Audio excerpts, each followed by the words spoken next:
बेटा हुल्कू, पढ़ाई करना छोड़ और एक काम कर, जंगल से मेरे लिए भूत पकड़ ला। मुझे गांव वालों को डराना है रे। ठीक है माँ, मैं जाता हूँ रे। जानवर तक तो ठीक था, अब भूत भी पकड़ने पड़ेंगे रे इस देश में। साला कभी कभी लगता है ये मेरी माँ है ही नहीं रे।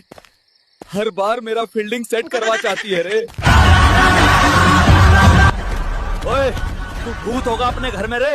एक खींच के लगाऊंगा, दूसरी बार मार जाएगा। अब चुपचाप चल मेरे साथ। लगे माफियास माँ, बाहर आ रहे, देखो भूत लाया रे। अरे वाह रे भरोसी वाले, मैं तुझे स्टिंग समझी, तू तो रेड बुल निकला रे।